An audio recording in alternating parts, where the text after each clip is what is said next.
Shadab Law Classes in association with Dynamic Augments.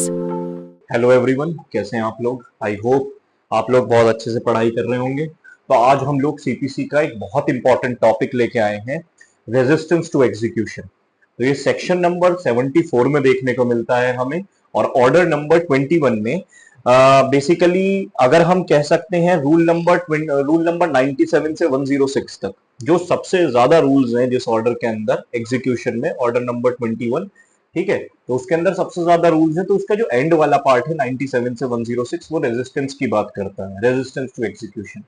सबसे पहले मैं आप लोगों को ये चीज समझा देता हूं कि what is resistance to execution. मान के चलिए दो पार्टीज हैं, ए और बी।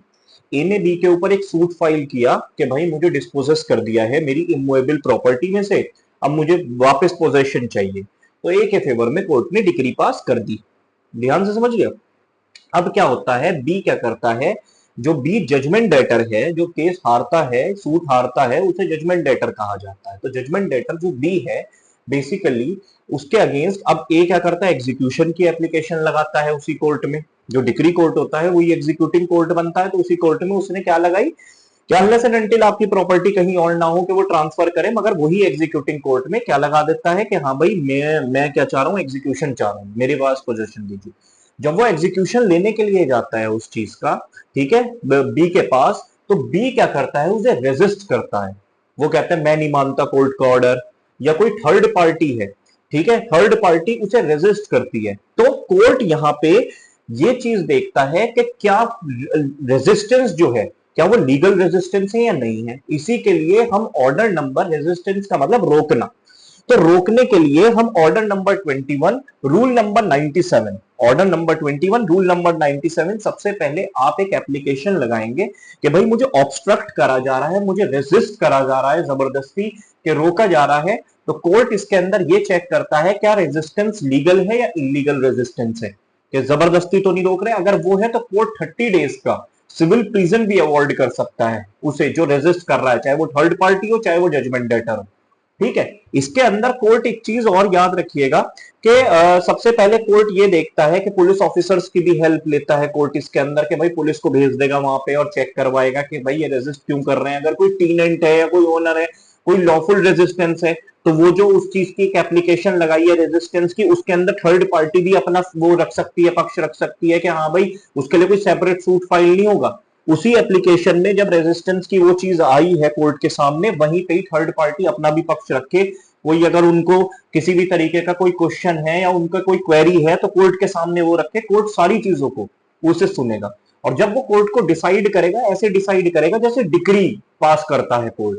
वो जो ऑब्स्ट्रक्शन की या रेजिस्टेंस की एप्लीकेशन को सुनेगा तो ऐसे सुनेगा जैसे कोई डिक्री पास करता है, और कोर्ट उसी तरीके का ऑर्डर पास करेगा, ठीक है। और वो अपील भी कर सकते हैं आप उस चीज के लिए। तो ये भी याद रखिएगा, कोई सेपरेट सूट नहीं है। तो ये सारा का सारा 97 से 106 में दे रखा है आपको। 97 से 106 क्लियरली आपको यही बात करता है। और ये बात करता है 103 क्या बात कहता है, rule 103, order to be treated as decrees, the final order pass in these matter are treated as decrees and are appealable. तो कोर्ट जो भी ऑर्डर पास करेगा तो वो डिक्री की तरह ट्रीट होगा और अपीलेबल होगा। और एक चीज और याद रखिएगा आप, जो मैंने आपको बताया 3 महीने का सिविल प्रिजन, ठीक है, तो ये भी याद रखिएगा। 30 डेज का, सॉरी 3 महीने कह रहा हूं, 30 डेज का सिविल प्रिजन भी कोर्ट अवॉर्ड करता है उसने, ठीक है। ये वाली बात भी हमारी हुई। तो इससे रिलेटेड एक केस लॉ भी था, ठीक है, Banwar Lal versus Satyanarayan, AIR 1995 Supreme Court का एक केस था।